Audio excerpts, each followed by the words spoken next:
O texto base para a nossa mensagem é um texto que está lá no livro de Atos, capítulo 13, versículo 22. E tendo tirado a este, levantou-lhes o rei Davi, do qual também, dando testemunho, disse: Achei Davi, filho de Jessé, homem segundo o meu coração, que fará toda a minha vontade. Então a palavra de Deus nos apresenta aqui o salmista Davi, e existe um termo que a Bíblia usa para se referir a Davi, que é um termo muito bonito, uma expressão muito bonita quando se refere a Davi, que fala assim: homem segundo o quê? O meu coração. Mas tem um detalhe aqui importante. Ele é segundo o coração de Deus, mas ele fará o quê? A minha vontade. Então, a gente querer ser rebelde e ao mesmo tempo querer ser segundo o coração de Deus é difícil. Não tem como. Então Davi recebe o título de segundo o coração de Deus porque ele fazia a vontade de Deus, porque ele se preocupava em obedecer a Deus. E aí nós vamos entender um pouco por que Davi é apresentado como segundo o coração de Deus, por qual motivo? Por que Davi é apresentado dessa maneira? Sendo que Davi foi um homem que cometeu falhas e pecados, como muitas vezes nós cometemos, como é visto no nosso meio ou aí afora.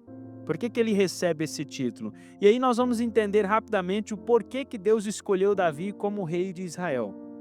Lá na sua infância, nos seus primeiros anos de vida, por que Deus escolhe Davi para ser rei? E eu destaquei algumas coisas. Primeiro, Davi era o mais fraco e menor de seus irmãos. E aí vem a pergunta: ser o mais fraco e o menor dos irmãos é um atributo para ser escolhido por Deus? Será que é isso? Não é essa questão de porque é o mais fraco e o menor que vai ser escolhido. Mas era porque, sendo Davi o mais fraco e o menor, ele confiava e dependia de Deus. Aquele que é forte, ele tem uma tentação. Qual é a tentação? Depender da sua força, depender da sua capacidade. Aquele que é muito sábio, que é muito inteligente, que é muito instruído, que é muito forte, ele tem uma tentação que, se ele não cuidar, daqui a pouco ele está dependendo de si mesmo, achando que é capaz. Enquanto o mais fraco, o menor dos irmãos, ele entende o seguinte: sou fraco mesmo e para mim só tem uma solução: depender de quem? De Deus. Então Davi foi escolhido, não era porque ele era o mais fraco e menor dos irmãos, mas porque, sendo o mais fraco e o menor, ele dependia de Deus e confiava em Deus. Segundo ponto, Davi era trabalhador. Fala que enquanto seus irmãos estavam na casa do seu pai, Davi estava onde? No campo, cuidando das ovelhas. E Deus estava ali olhando para Davi, atento a Davi.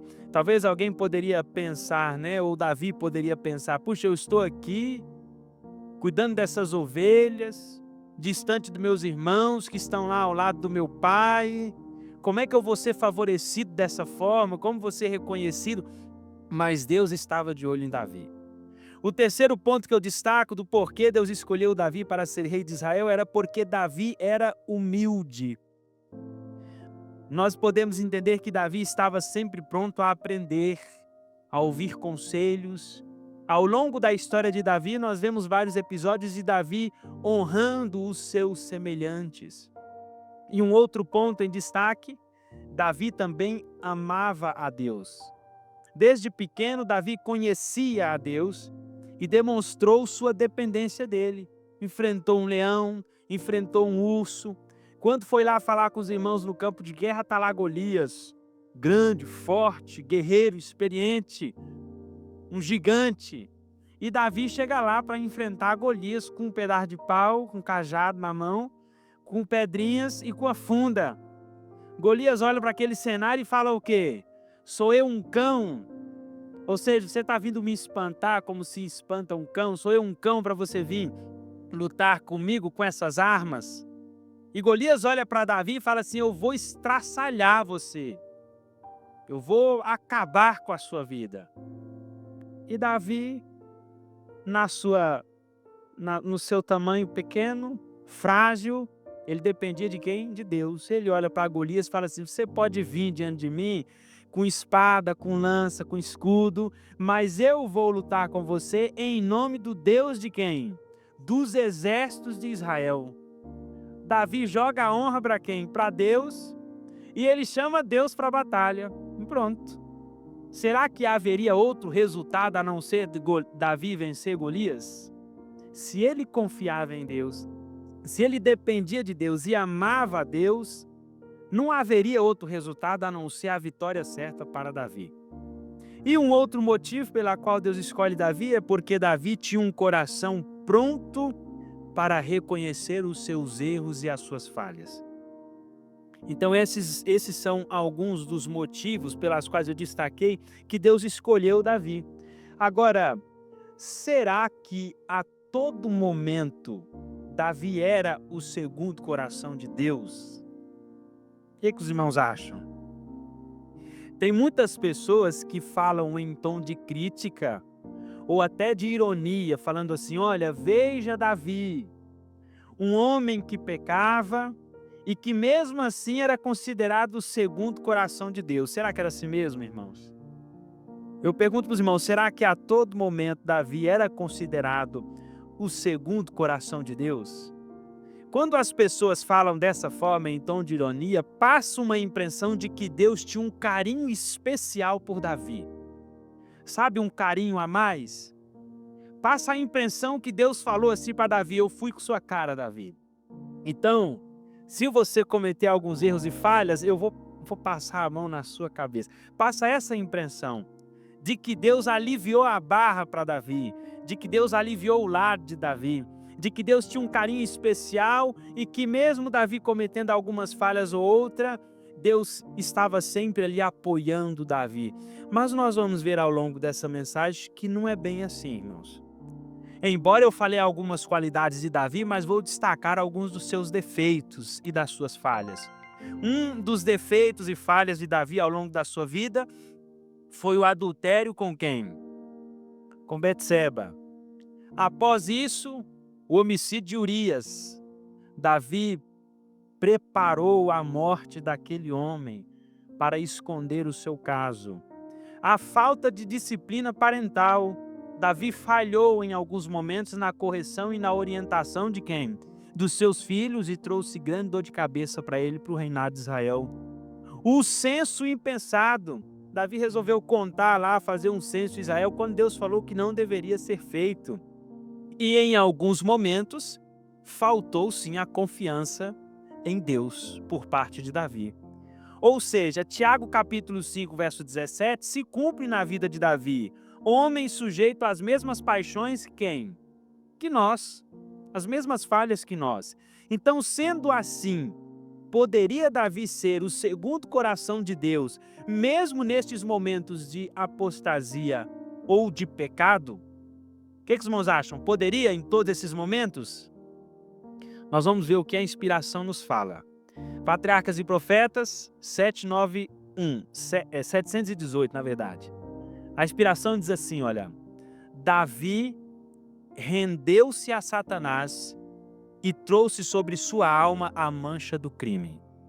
Esse é o primeiro texto. Segundo, todo o esforço que Davi fez para esconder o seu crime se mostrou inútil. Ele havia se entregado ao poder de Satanás. O perigo o rodeava, a desonra mais amarga do que a morte estava diante dele.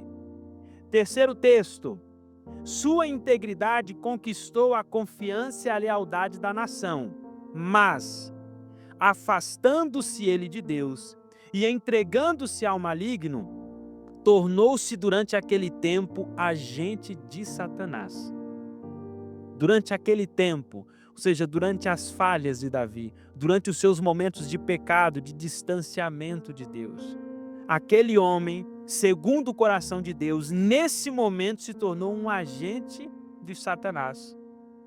Cumpre o texto que está em Provérbios 28:9. O que desvia os seus ouvidos de ouvir a lei, até a sua oração será o quê? Abominável.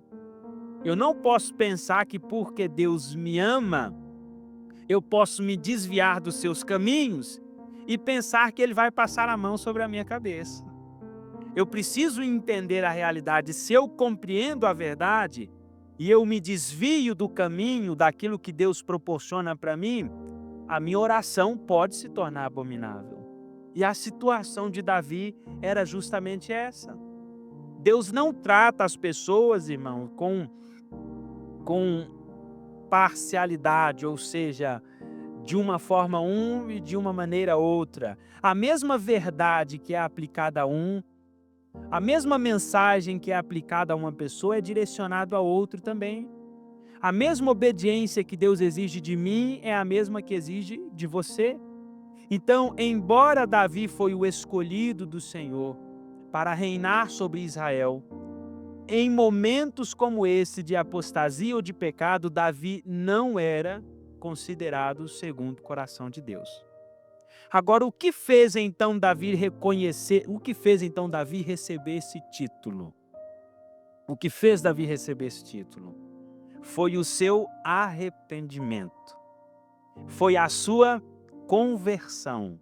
Foi reconhecer o seu pecado, reconhecer as suas falhas e entender que todo momento em que ele tentou esconder os seus pecados, ele estava indo contrário à vontade de Deus.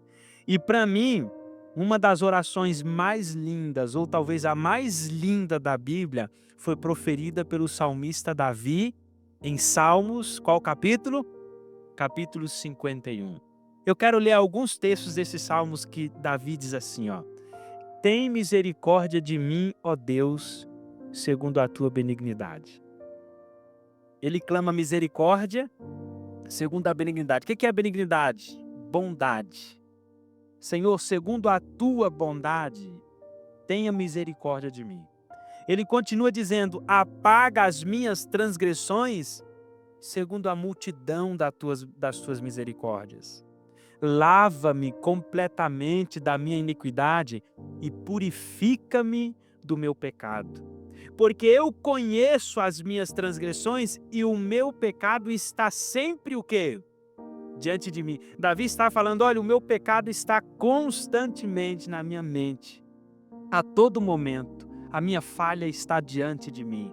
Porque eu conheço as minhas transgressões, o meu pecado está sempre diante de mim. E o versículo 4, contra ti somente pequei, fiz o que era mal às tuas vistas, para que seja justificado quando falares e puro quando julgares. Davi reconhece o seu pecado. A inspiração diz que ele pinta os seus pecados com as cores mais negras.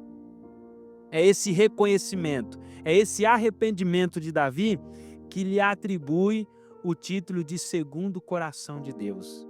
O verso 9 em diante continua dizendo: esconde a tua face dos meus pecados, apaga todas as minhas iniquidades. E olha o verso 10, irmãos, que bonito.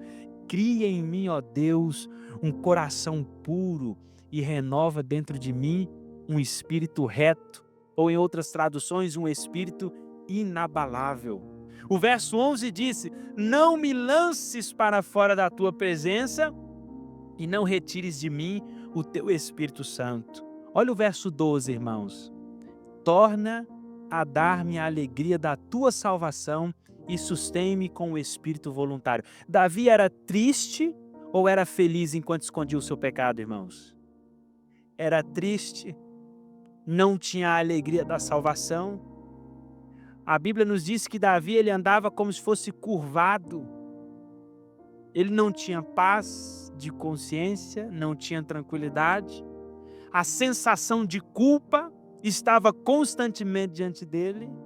E agora Davi clama ao Senhor dizendo: torna a dar-me a alegria da tua salvação. Davi está dizendo: Senhor, eu quero ter paz novamente. Eu quero estar feliz novamente, sabendo que eu estou nos teus caminhos e fazendo a tua vontade. E ele fala: não retires de mim o teu Espírito Santo. E o verso 13, Davi termina dizendo: então ensinarei aos transgressores os teus caminhos e os pecadores a ti o quê? Se converterão.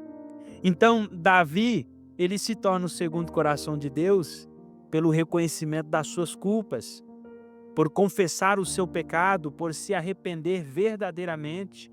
E olha o que a inspiração completa dizendo: a história de Davi não fornece defesa ao pecado. Tem muita gente aí fora que pensa assim: Davi pecou e foi o segundo coração de Deus, por que eu não posso?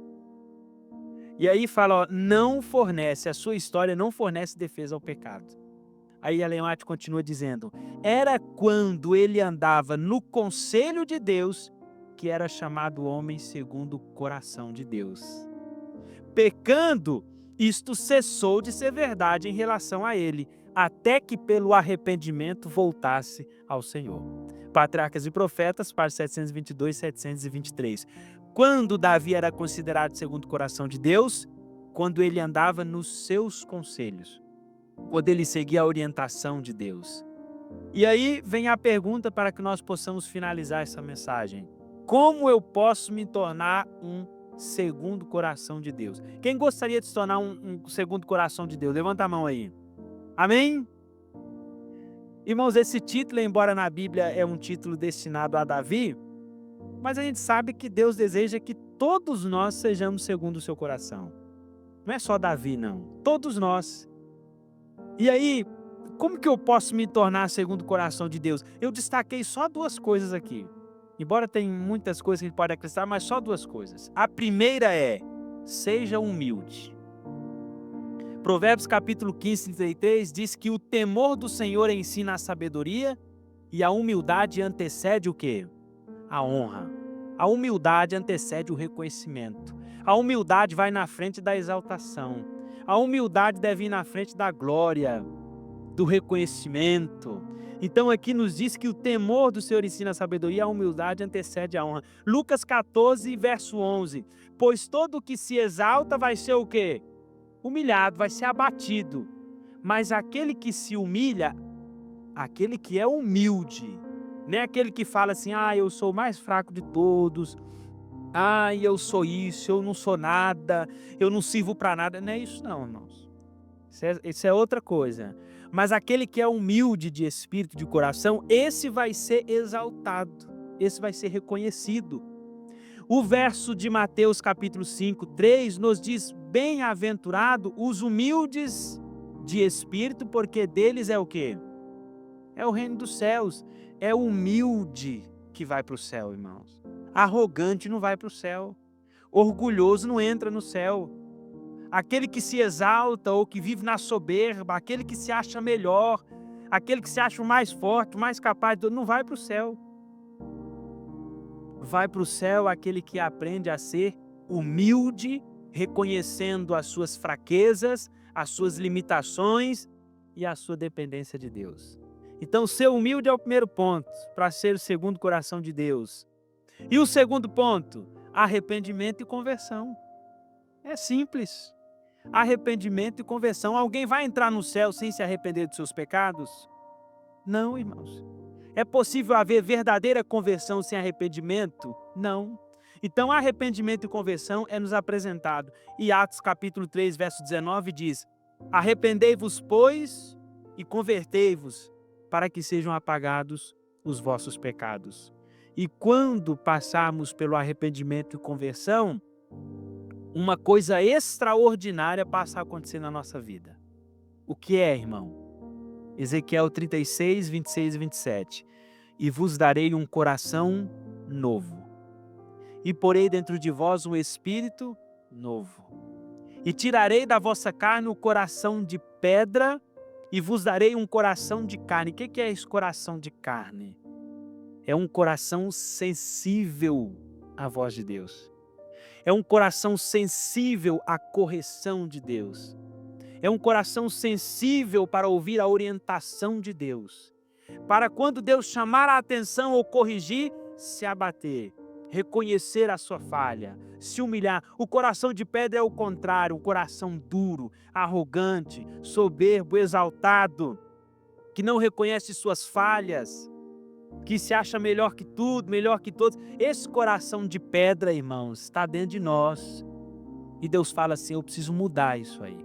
Eu quero te dar um coração de carne, sensível para ouvir a minha voz. E fala, e porei dentro de vós o meu espírito, e fareis que andeis nos meus estatutos, e guardeis os meus juízos, e as observeis. Os únicos que conseguem andar nos estatutos do Senhor, guardar os seus juízos e observar a sua lei, é aquele que adquire um coração de quê? De carne. Um coração sensível a ouvir a palavra de Deus. Por isso, o meu desejo para mim e para todos os que estão aqui nessa noite é que possamos permitir Cristo trabalhar em nosso coração, é que possamos permitir que Deus tire de nós toda a nossa exaltação e orgulho e coloque dentro de nós a humildade, e que o arrependimento, a conversão possa se tornar algo tão real e verdadeiro como aconteceu com o salmista Davi. E assim, todos nós que estamos aqui, todos os internautas que estão assistindo, nós poderemos ser como Davi, ou poderemos alcançar o mesmo título que Davi alcançou. Um homem, uma mulher, um irmão, uma irmã, segundo o coração de Deus. Que Deus nos abençoe e nos dê a sua graça nessa noite. Amém?